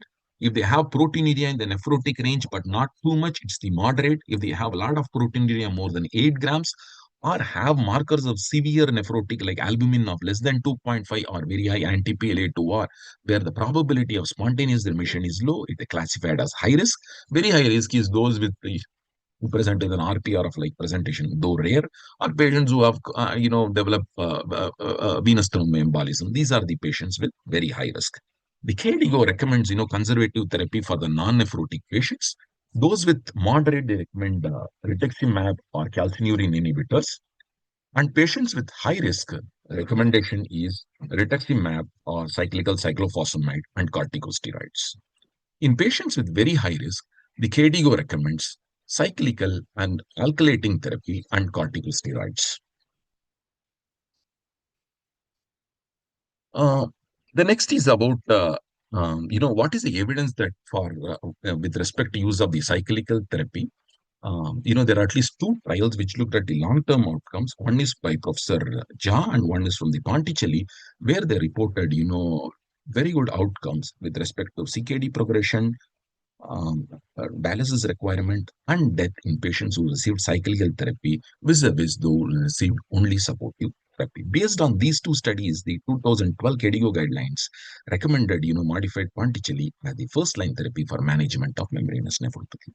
The problem with the cyclical therapy is, only 20, a survey was being conducted, most of them being Indians, only 25% of them, felt comfortable using this regimen. And, 48%, that is close to 50%, avoided the use of methylprednisolone pulses. The second one is patient non-compliance. If up to 30% of the patients, there would be non-compliance. Most of the times, the non-compliance is because of the acute steroid withdrawal that we do. And many a times, the patients attribute it to the addition of cyclophosphamide.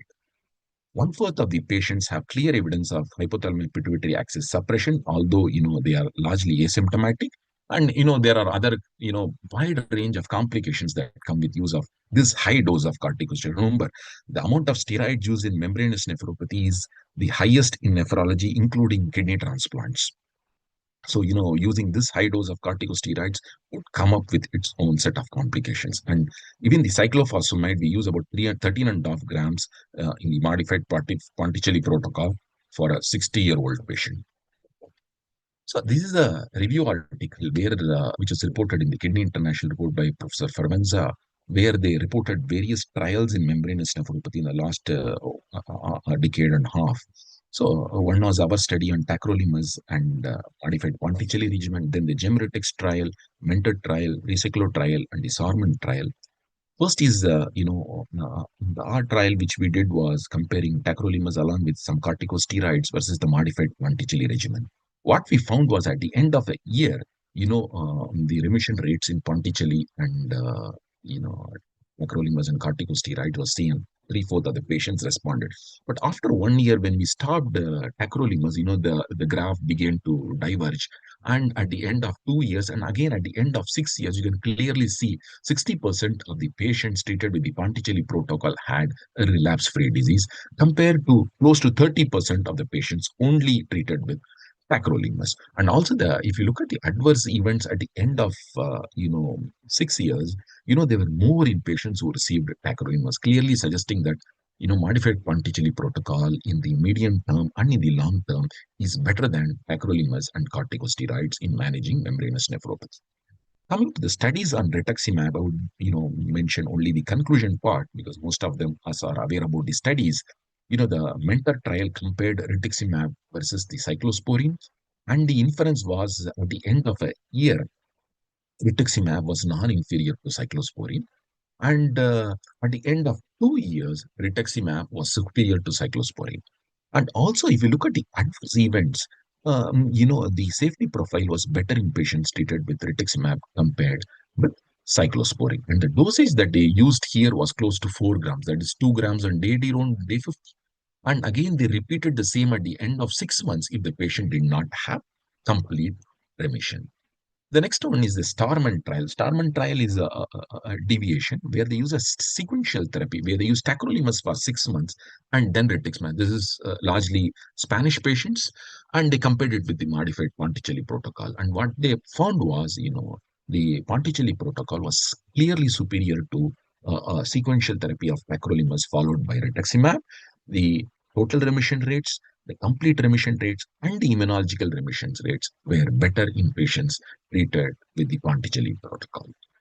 The next study, which is actually the only study which is compared rituximab versus the modified Ponticelli protocol, is a pilot study where they did a head-on comparison using 1 gram on day 0 and day 50 versus the modified Ponticelli protocol.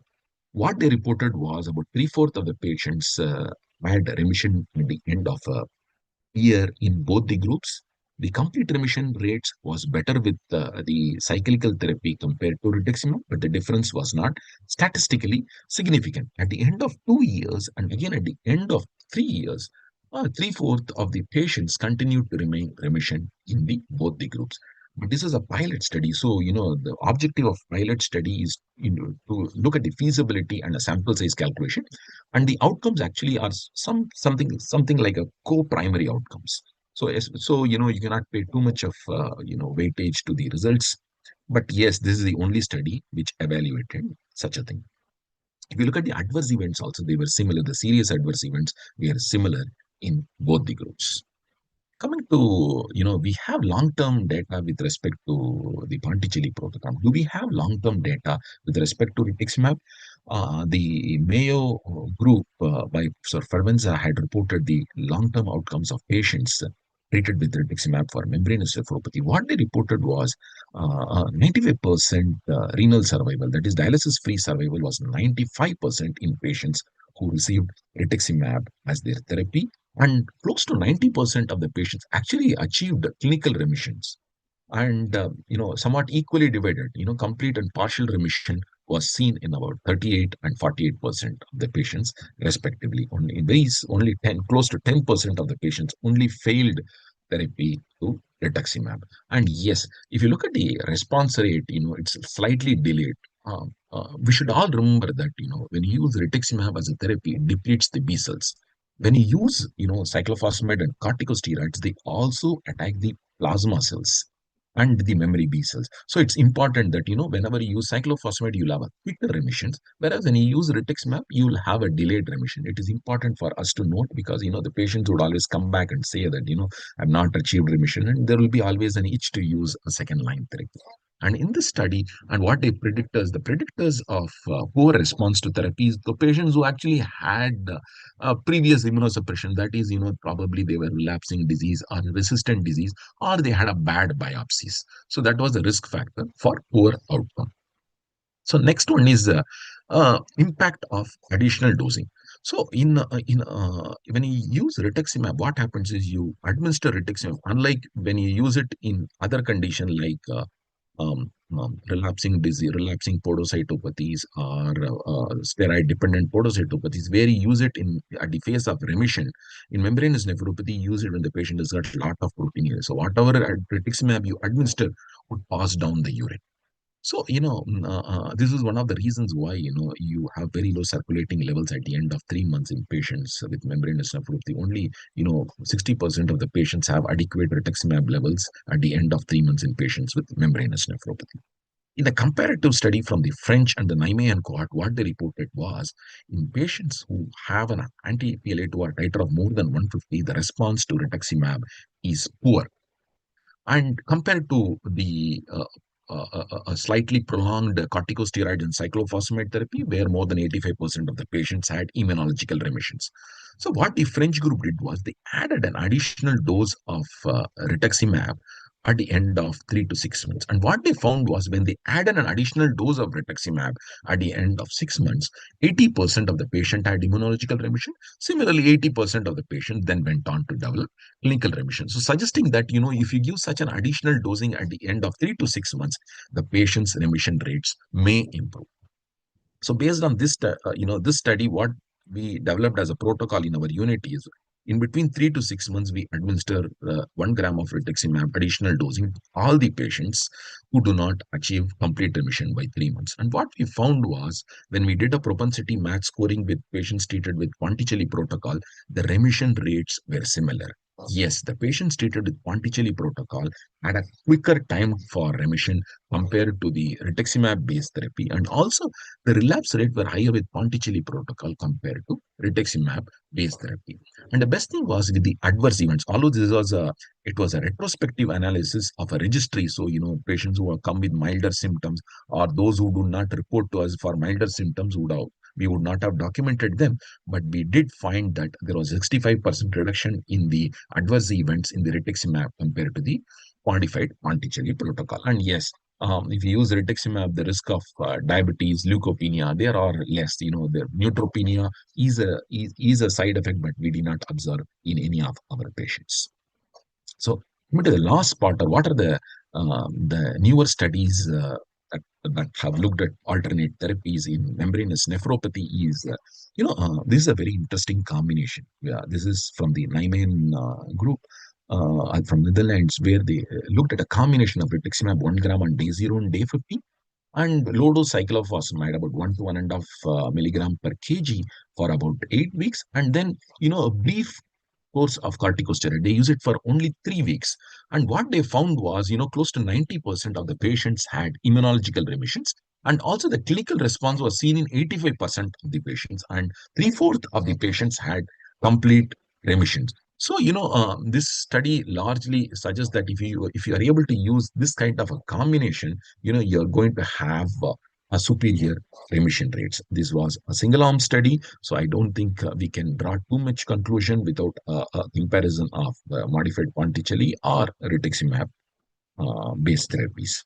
So, this is a trade-off, with respect to the toxicity with the Ponticelli protocol, and poor remission rates are like, 40% of rituximab do not respond in the clinical trials. So this is a trade-off between the toxicity and the efficacy. The second is the multi-targeted therapy. This was reported from China, where it's similar like in the kidney transplant combination of calcineurin inhibitors. It was cyclosporin in the study along with mycophenolate mofetil and prednisolone with the modified Ponticelli protocol. What they report was close to 3/4 of the patients in both the groups responded, and the complete remissions and partial remissions were both comparable. And so, this is also a promising option. This is used in lupus nephritis. I think it's also an option in membranous nephropathy. But remember, this comes with a lot of corticosteroids. You use 60 milligrams of corticosteroids to begin with.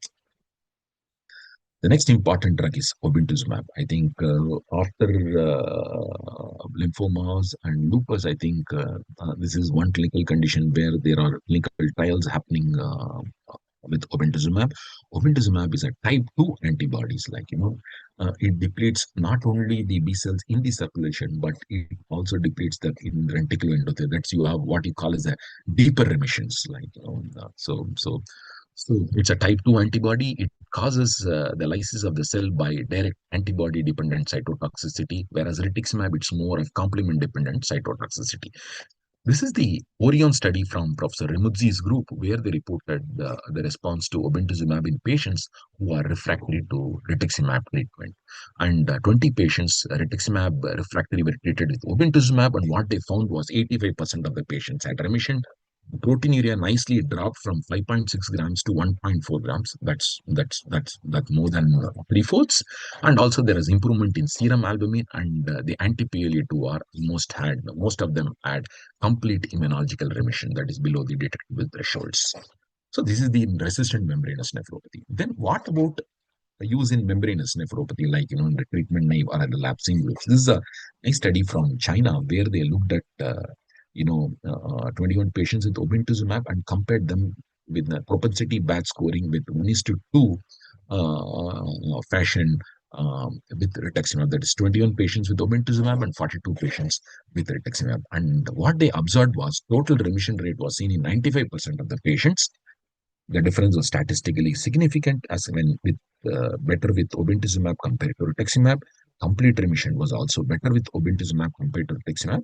Like the clinical remission, the immunological remission was also crossed 90% with obinutuzumab compared to only two-thirds in rituximab, suggesting that obinutuzumab is better than rituximab. This has been shown very well shown in lymphomas. Then in lupus, I think membranous nephropathy is going to be no different. We have the Majesty trial, which I think the trial is over, and Roche has reported that they have achieved the primary endpoint. I think the primary endpoint is remission rates, and that's not a surprise. But as I said, devil would be in the details. We would be keen to look at the details. What is the control arm used, which is tacrolimus, and what is the difference between the two? Well, the last comment would be on patients membranous nephropathy with kidney dysfunction. It's not a common entity. Most of the patients, more than 85% of the patients with membranous nephropathy have normal kidney function. They may be transient because of the hypoalbuminemia or excessive overzealous use of diuretics. So this is a nice trial, which is probably one of the best trials done in membranous nephropathy. This is from England, where they looked at patients with declining kidney functions treated with chlorambucil, corticosteroids, cyclosporine, and supportive care. What they found was, the best results, that is kidney protection, was that is less than that is only 58% of the patients had a 20% GFR decline with chlorambucil and corticosteroids. This is more than 80% for cyclosporine supportive care, suggesting that clearly, chlorambucil and corticosteroids, that is alkylating therapies along with corticosteroids, is better than is better than calcineurin inhibitors and supportive care with respect to the efficacy. Yes, the safety side effects, the safety profile was better with the calcineurin inhibitors and supportive care. But if you look at a trade-off, I think if you look at the renal preservations, I think patients with kidney dysfunction or rapidly deteriorating kidney functions, alkylating therapy and corticosteroids would be the to-go regimen. Then, is there any evidence with rituximab in such scenarios? I think there are two studies, one from the French group and one from our unit, where we looked at small number of patients with CKD stage 4 and stage 5, not requiring dialysis, treated with rituximab. What we found was close to 70% in the French cohort and 50% of the other patients had partial remission and a very few complete remission. And the patients who achieved remission, their dialysis, they remained dialysis free for most of the times and reported to 5 years. And even in these patients, achieving immunological remission is key. Once you achieve immunological remission, most of these patients would have a significant improvement in their albumin levels and the improvement in their GFR. Proteinuria might not be a true reflection because sometimes because of the chronicity itself, you would have a lot of proteinuria ongoing. So with this, this is my last slide where we focus on the 10 points in management of membranous nephropathy. Conservative care is important, but patients with high PLA2R titer are less likely to respond to conservative strategy. Anti-PLA2R can be used for the diagnosis and also during the management of membranous nephropathy. Even in patients with membranous nephropathy with severe CKD, that is 4 and 5, immunosuppression is recommended if the anti-PLA2R is positive. Malignancy with membranous nephropathy is generally not seen with cyclophosphamide unless the dose is more than 36 grams. Fertility is a serious issue. If you use a modified Ponticelli protocol, there is a high risk that your patients would become amenorrheic or azoospermic, because this is a disease of the middle-aged.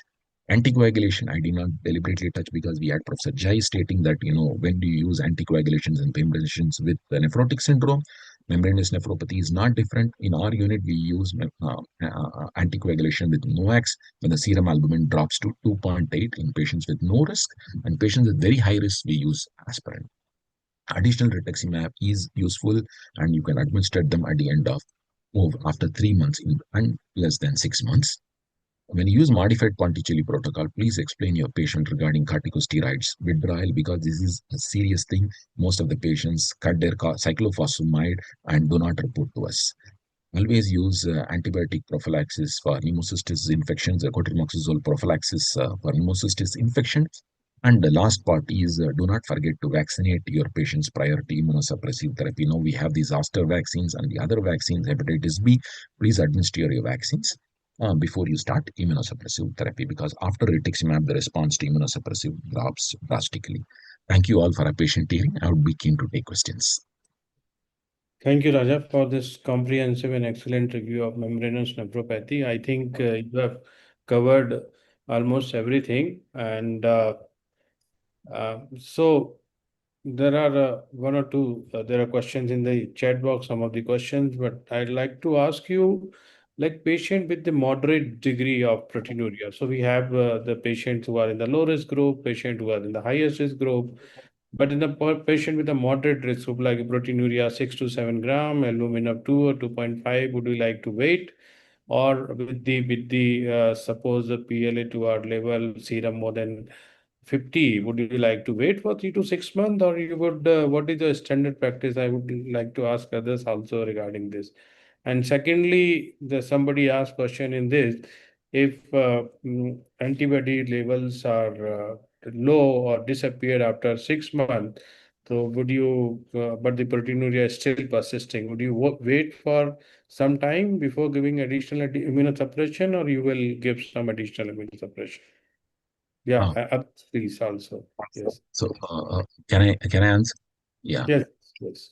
Thank you. So, I think it's a good question. So the question is about 7 grams of proteinuria, and I would keep it as 2.6 grams of albumin, because if it's less than 2.5, then it would move towards the high risk category. So here it is, I would put it as, if somebody has got a proteinuria of say about 7 grams and 2.6 and a PLA2R of less than 50, again more than 50, it goes to the high risk category. So if it is less than 50, what we do is we wait about till 3 months.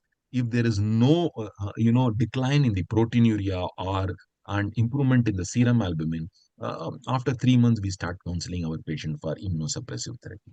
But this is in PLA2R associated membranous nephropathy. In patients who do not have PLA2R associated membranous nephropathy, where we scrutinize them more, like it could be very much possible that they would have some of the the maybe complementary medicines or some other membranous nephropathy where the probability of spontaneous remission is higher. There we wait up to 6 months in those patients, and obviously we rule out the secondary causes.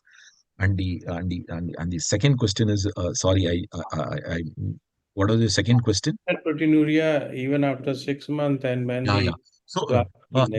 So we look at the PLA2R trajectory. So if the PLA2R gets negative at the end of 6 months, so I did not deliberately get that slide. There is a very nice study by from the Toronto registry and the Canadian group along with the American Society, where they look at the anti-PLA2R, the albumin, proteinuria, and the GFR trajectory of patients in the Mentor trial. And what they reported was they made various models. And what they found was the model at the 3rd month, where they looked at the anti-PLA2R trajectory, and also the albumin trajectory. And the albumin trajectory and the PLA2R trajectory at the end of third month, determine the outcome of these patients.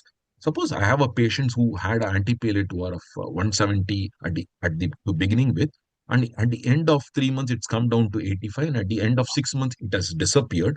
So I would not rush to give the second line agent to my patient, because membranous nephropathy is an indolent disease, and it takes time for these patients to recover. More so if they're treated with rituximab. With rituximab, the median time to respond itself is after 8 months. So it would take time. So I would wait for 12 to 15 months before I would give my next line agent if the anti-PLA2R is negative at the end of 6 months. Okay. Yeah. Any other comments, Swati, Kenar? Yeah. Go- Yeah, I totally agree with Dr. Raja as well. But I have had some patients on whom the PLA2 goes away, and then the patient actually tends to relapse with worsening of proteinuria. And then, let's say the patient was at 10 grams, came down to 5, and now PLA2 is negative at 6, 12 months, but now they're up to 10, 12 grams again with low serum albumin. But PLA2 is consistently negative. So in those patients, I have often ended up in rebiopsying them. And if the pathologist tells me there are fresh deposits and they're seeing new deposits subepithelial location, then we kind of go back to that the kitchen and the sink story, that now the PLA2 is still active in the tissue. We're not seeing in the serum. And then I end up in retreating them with my anti-CD20 therapy. Yeah. I completely agree with you, Dr. Swati. And there was also a comment like, when you have this kind of presentation where you have an anti-PLA2R positive disappearing, but the proteinuria is still there. There are some nephrologists who feel that there could be dual positivity. So in these patients, so that is why you have one going away, but the other persistent. But to be honest with you, we have checked for all the known antigens, we haven't found.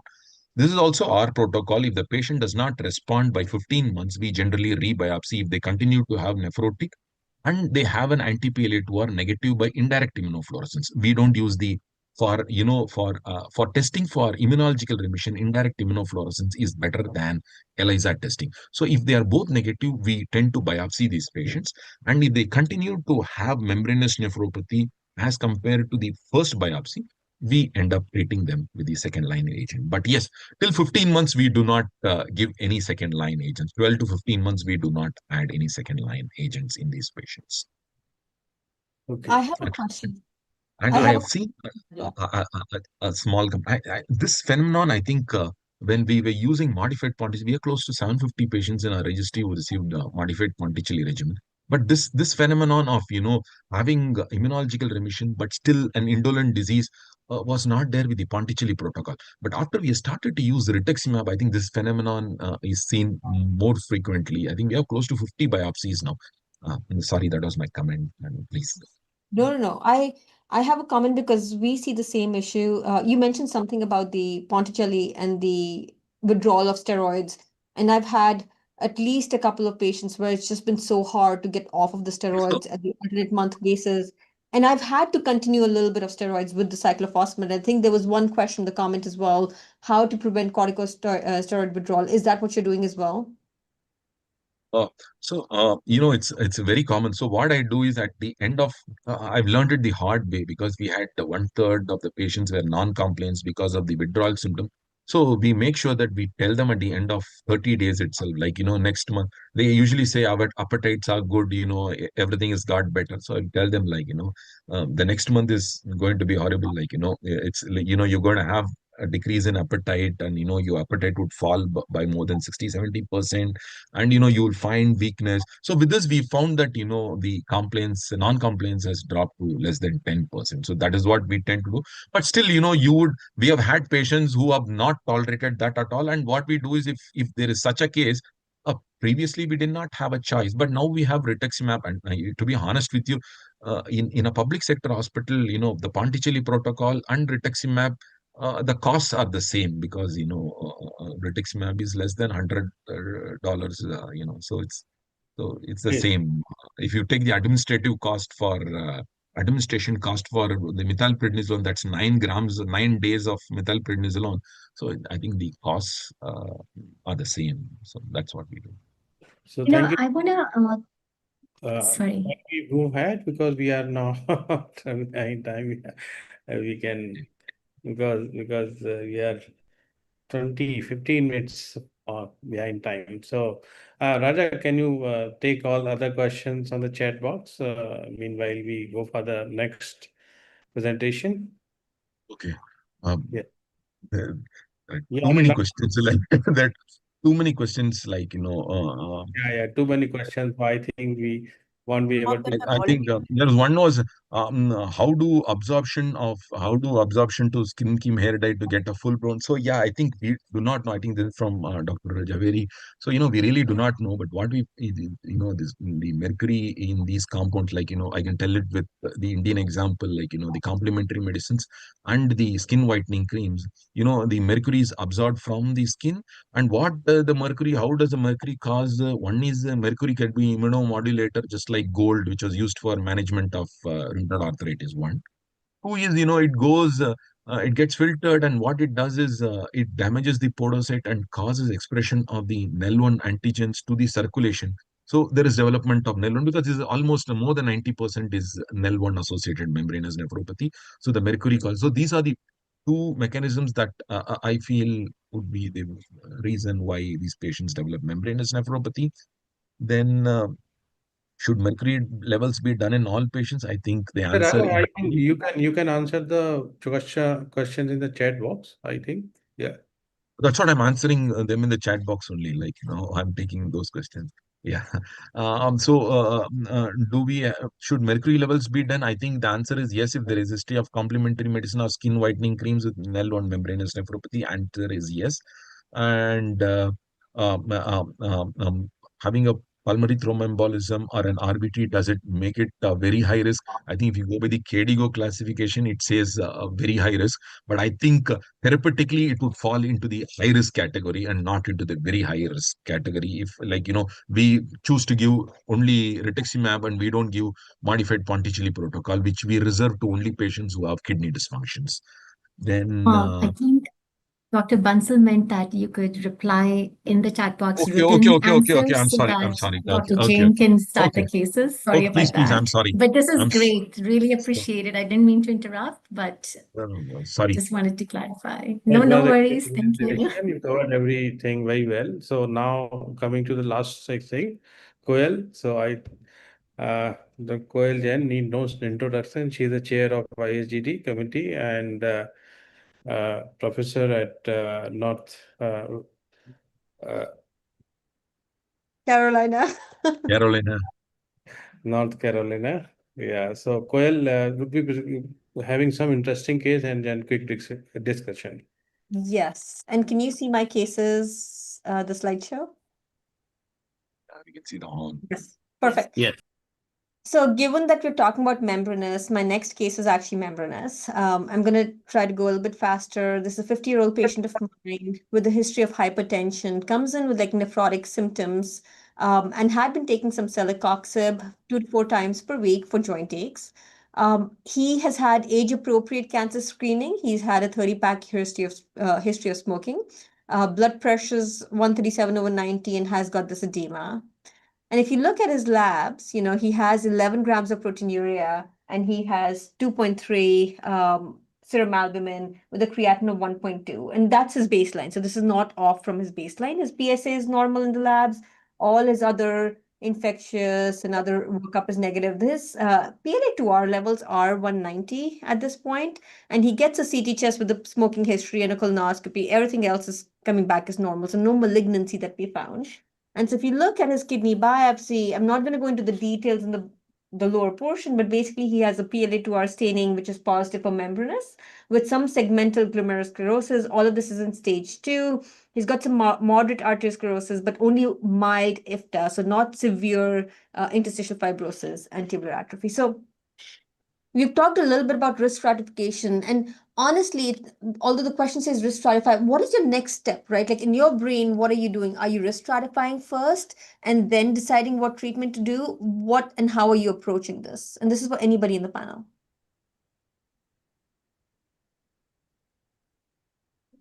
So I think for me, this will, the first 3 months are going to be critical on what the trends will be of this patient's proteinuria and PLA2R.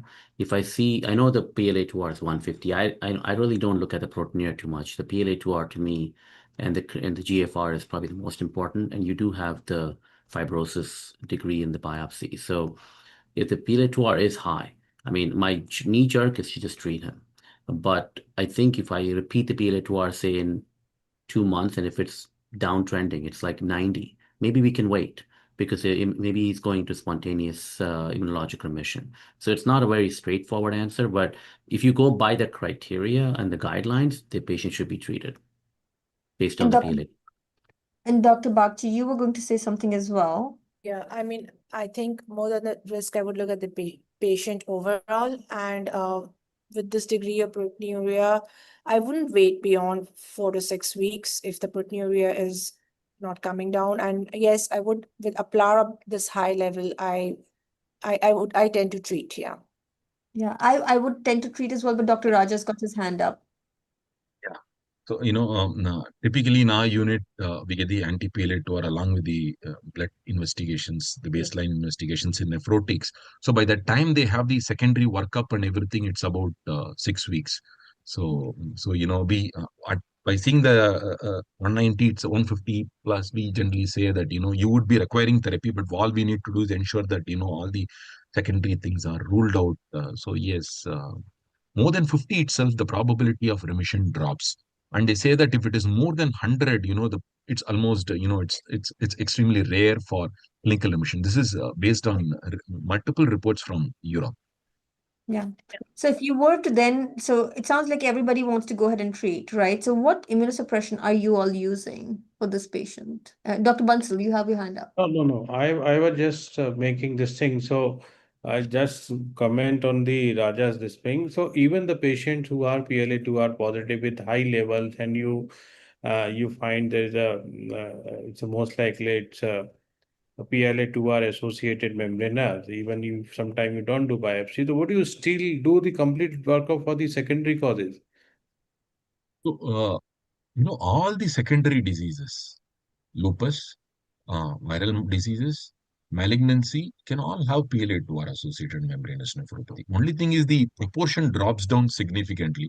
So, so if you have PLA2R, it doesn't mean that you can get away with your secondary workup. Even up to 20% of the lupus nephritis class 5 would have anti-PLA2R antibodies. I said up to, not all of them, Yeah, we tend to do it. We've had patients with prostate cancer, with colon cancer, lung cancer, PLA2R positive with membranous, so just can happen. I mean, more also you're going to immunosuppress these patients.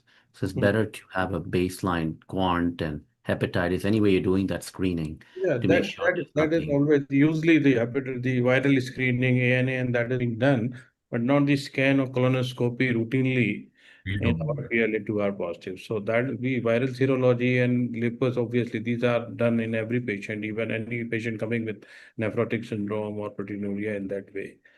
I mean, age-appropriate cancer screening. I don't think you need to do a pan scan. I mean, I think here the patient was a smoker. So I think it's fair to do a chest X-ray or even a CAT scan. That's all. Yeah. Yeah. And then colonoscopy, remember, like, I think that's the difference. Dr. Raja had talked about how you should do at least a urine, a stool testing for occult blood. I think it really depends on how much colonoscopy is available or how easily that's available. For us, it's easily available in terms of getting a screening, so might as well do it because we can do it. But I think Dr. Raja did mention in his presentation to do at least occult blood to make sure that there's no cancer. Okay, so which agent for this patient? What do you want to do? I would vote for rituximab with tacrolimus as a bridge till I wait for rituximab to kick in. as my first line and see the response. And if my PLA2 titers are coming down and proteinuria is getting better, I'm done there. Now, if you go by the guidelines, though, the titers of PLA2 were more than 190 and high-risk patients. So if patients, if you want to go the route of modified Ponticelli, then we tend to do modified Ponticelli. And what I mean by saying that, we only do cyclophosphamide with low-dose steroids for 3 months, and then we're done. So, and we kind of looked at our patient population and compared the typical modified Ponticelli versus the shorter duration of cyclophosphamide and low-dose steroids, and it was non-inferior. Interesting. What about you, Dr. Bagchi? What would you do? Yeah, so we use rituximab as a first-line agent unless we have high risk in the sense that the creatinine is rising. But to keep our costs down, being a public hospital, what we do is instead of the tacrolimus, we substitute that with low-dose steroids. So we give 0.5 mg per kg per steroids for the immediate effect and the rituximab simultaneously. So we've seen that it kind of brings the proteinuria down faster, and then the rituximab helps to sustain the remission. And we take off the steroids very soon, like in 4 to 6 weeks, and by then the rituximab is started taking effect, Okay, I'll come to Kinar and Raja in just a second with the next question in the interest of time. So this patient ended up getting some CNI, ended up getting rituximab. This is a patient I shared with another nephrologist, so he lives not that close to me, so he's getting rituximab there. And I typically don't do in my second or the third sessions of rituximab 2 doses, but he ended up getting 2 doses with each cycle of rituximab every 6 months. So basically ended up getting 6 total doses. I would have probably done 4 doses. So 2 and then 1 and 1. But this is what happened. And this patient is now on CNI and rituximab. Now the UPC, he's in partial remission. Now the UPC is running 2 to 3. What do you both, Kinar, Raja, what would you do? It's not complete remission. Would you switch? Would you stay? What would you do? Yeah. Well, the patient, Uh, go ahead. Go ahead, Kenna, please. Well, is the patient in immunological remission, or what is the PLA2R trend? The PLA2R after the first cycle of rituximab became less than 50, and then I think it went away. It's 0 at this point, but the UPC stayed in the 7-8 gram range for a while, and so ended up getting more and more rituximab. But now it's 2 to 3 grams. There is no PLA2R. Has been no PLA2R for over a year now. So I mean, I've seen this, and some of these patients go into more complete remission even like 15 months after the rituximab. So sometimes you just have to be patient and do nothing. If you want, you can rebiopsy the patient, see there's active new deposits forming, but you did have a fair amount of IFTA on this biopsy. So at this point, I would just do conservative therapy and not overly immunosuppress this patient. Given the PLA2R is in complete immunological remission. Yes, you might miss like a antigen, co-dominant antigen here. Maybe there's a NEL1 on top of PLA2R or something else going on. But time will tell you that, it's only been, what, 6 months? No. This is every 6 months has been getting it. So 3 cycles. So 18 months of therapy, and I would say you're at the 20-month mark now. I wouldn't go more immunosuppression. If I would change it, I would change it to a complete different modality like a Ponticelli, because you haven't hit that part yet, but I would be worried about overly immunosuppressing this patient at this point. Sounds good. What about you, Dr. Raja? See, if I had such a patient, so we generally wait for two, because if the patient is in partial remission and immunological remission, that's an indirect immunofluorescence showing no antibodies. So we generally wait for these patients over 2 years. If you look at the results of the recyclo trial, you will find that it was 60% at 1 year, 65% at 1 year. It became 75%, and it became 80%, more than 80% at the end of 3 years in the recyclo trial. So, there is, the patients treated with rituximab, they take a longer time to achieve remission. Yes, you are right in the sense that, this is, there is some uncertainty about 3 gram a day. It can just go over 3.5 grams and the patient would be having a nephrotic range proteinuria. But if the PLA2R by indirect immunofluorescence is negative, serum albumin is normal. So I would just continue watching these patients. At this point of time, I would also add another aspect of membranous nephropathy that I didn't touch upon. is up to 40% of the patients with membranous nephropathy treated with multiple courses of rituximab would have anti-rituximab antibodies. And there is clear emerging evidence that patients with anti-rituximab antibodies, they do not do well in the long term. That is, they have relapses, and when such relapses are treated with rituximab, they have poor remission rates, and these kind of patients do well with obinutuzumab, which Dr. Javeri said that if I have to choose and give some therapy, it would be something totally different. So I think I would agree upon that. Sounds good. And that was my next question, which I didn't click on. So I'm going to go ahead in the interest of time with the last case. So this is a 32-year-old male, and he has no past medical history, comes in with 10 grams of proteinuria and edema, has a blood pressure which is high at 150/90, and a BMI that's 24. And other than the edema, the rest of the exam looks fine. And if you look at his blood work, creatinine used to be 1.2, 1.3 a year ago and is now about 1.5 milligrams per deciliter. Urine protein is about 12 grams. Serum albumin is about 2.6 and has oval fat bodies. All of the workup has been negative. Genetics is negative. Kidney ultrasound is normal. If you look at the kidney biopsy, has primary FSGS with 38 glomeruli, 11 with FSGS NOS, 8 with glomerulosclerosis, and moderate IFTA is also present, and diffuse podocyte effacement is present. So FSGS patient with diffuse podocyte effacement and NOS. How are you all approaching this case now? I will start with Dr. Bagchi, just because you're right there. So for primary FSGS, we would generally stick to only steroids, 1 milligram per kg, and we tend to wait for. We in all cases we don't wait till 16 weeks, especially if the proteinuria is very. I know the guidelines say the 16 weeks thing, but sometimes by 12 weeks, if there is there's no trend in reduction in proteinuria, we would usually do the genetics at this point, since this patient is already worked up and we're very sure it's a primary FSGS, we would go on to a CRI. And then Dr. Bansal. Yeah. So my initial usual approach is to use steroid, and again, as Somita told that after if the initial non-respond for, maybe will not wait for 16 weeks, at 8 weeks you will do the genetic testing. And but if the creatinine has come down, suppose there is some improvement and the creatinine has come down, then you can maybe at this stage I would like to add either CNI or rituximab at this stage. If the creatinine is high, maybe adding rituximab, or if the creatinine is normal, then CNI, and then reducing the steroids. So that would be probably my approach at this time after seeing all the evidences. Yeah. So Kinar, I'm going to go to you next. Sounds like you talked about multimodal therapy that you would have started. And so this patient gets started on steroids, is on conservative therapy, and is about 5 to 6 grams, in terms of proteinuria. What is your multimodal therapy at this time? So, I mean, I would have given this patient tacro with rituximab up front. The biopsy was pretty clean. There was not much IFTA. I think you could have, given that up front, but I would switch to tacro and rituximab at this point.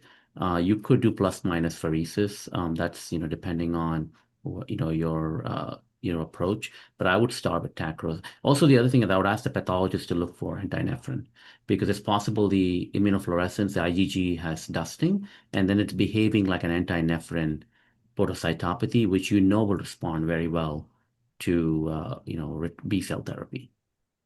And so with that in mind, Dr. Raja, do you all check for antinephrine? Would you do the same? And how are you looking for antinephrine? Are you using it?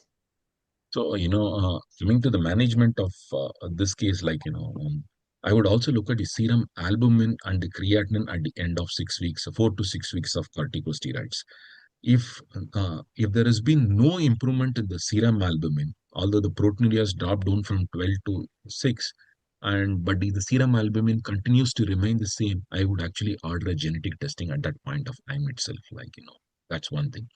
And the second one is if the patient has shown an improvement in the serum albumin, but at the end of 6 to 8 weeks, the patient continues to have a proteinuria about 5 to 6 grams, I would add one shot of a rituximab because we know that it's likely an autoimmune disease. The serum albumin has got better. The proteinuria is still happening. The kidney biopsy is not bad. There is not too many diffuse glomulosclerosis. So I would actually give a shot of rituximab, 1 gram, day 0 and day 15, because the patient continues to have proteinuria, so rituximab loss will be there. Coming to the anti-nephrin antibody, what we are doing now is we are coating the ELISA wells with the nephrin and then testing them for anti-nephrin antibodies. And the positive control for our case is we buy the anti-nephrin antibody itself and use this as a positive control. And we have validated our testing in by Western blot as well, the ELISA samples with Western blot as well. But the only problem what we found was, many of the reports, they report anti-nephrin positivity in up to 60% of the patients. But what we found was only, if I take only the IgG alone, it's only 23% of the patients with minimum change disease were positive for anti-nephrin antibodies. And for FSGS also, it is largely the same. So, that's what we are, it's still in the, it's a research limited, I would say that. Got it. Research Dr. Arora. limited setting. Oh, sorry, go ahead. I'm done. Good. Dr. Arora, so this patient gets conservative therapy, steroids, CNI, and then rituximab, which is sort of what everybody has now spoken about, but stays in this range, stays in the 3.5, 4 gram range, albumin is 3.5. What would you do next? So if the patient had received rituximab and we're already, let's say, 3 to 4 months into it, none improvement whatsoever, then I tend to check the CD19-20 count and make sure that they're depleted. And if they're depleted, then I do want to give them some more time. And if their CD19, CD20 is repopulating, then I try to make a case for doing obinutuzumab at this point. Okay, that sounds great. And it is 11:16. That was my last question. I'm going to stop the slide share. I will let Dr. Bansal close us out. But thank you so much, everybody, for being here and participating and engaging with us. Thank you. Thank you very much, Koel and Kenar and Swati and Raja and Samita for excellent talks and the being panelists. And I think there were a lot of questions. Some of them we could answer and some of them could not. But it was a great interaction and a lot of learning for everyone, for me especially. So thanks everyone. Enjoy your day and good night. Thank you so much. Bye. Bye. Bye. Yeah, Swati, nice to meet you. Yes, and great discussion. Thank you for having me. Absolutely enjoyed it. Thank you.